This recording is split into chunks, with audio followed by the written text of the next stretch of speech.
I've been asked a question about exactly how vitamin D can help with conception in men and women. Excuse my voice, I have a little bit of a throat infection due to some stress because I'm having to move out of my office. And apparently I've not dusted in my cupboards often enough. So, dusty cupboards. So, vitamin D. Let's see if we can unravel that without going down an absolute rabbit hole. One of the main things vitamin D does is regulate our reproductive hormones. It improves egg quality and, crucially, also aids implantation. For men, it can improve sperm quality and motility. Now, in some of my other videos, I've talked about how a lot of men, their sperm count is really good, but they're not swimming properly. So it's really important to make sure that men's vitamin D is okay as well. So in women with the hormones, we're specifically looking at estrogen and also progesterone, because without those functioning properly, you're going to have a knock-on effect on your menstrual cycles and also your ovulation.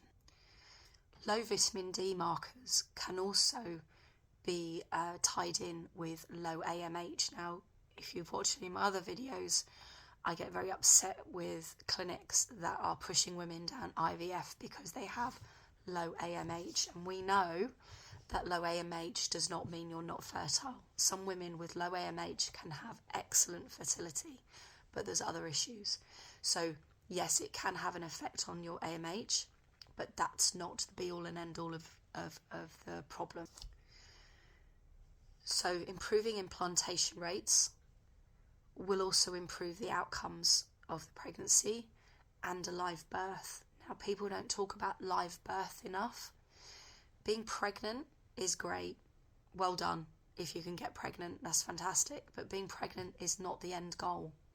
The end goal is for you to have a baby that is alive at the end of it. And this is a really important thing that I think we need to talk about more.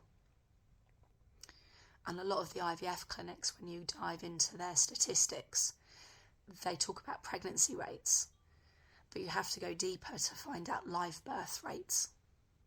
Vitamin D is also involved in spermatogenesis, which basically is the production of sperm in the testes. Vitamin D in pregnancy is also really important because it helps us to be able to process phosphate and calcium, which, as we know, is essential for the baby's development in their bones, their teeth, all the other really important functions.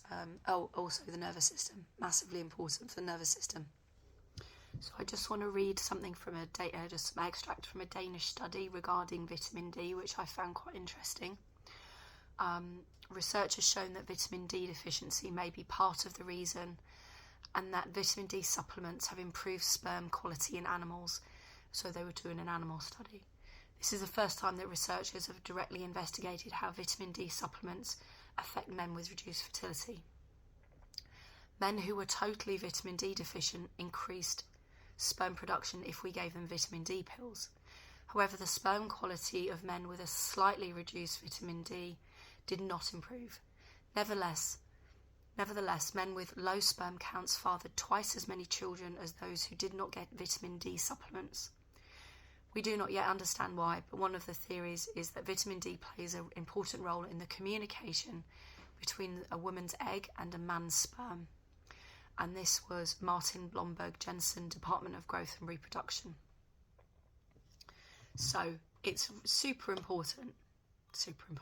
God, anyway, it's really important. And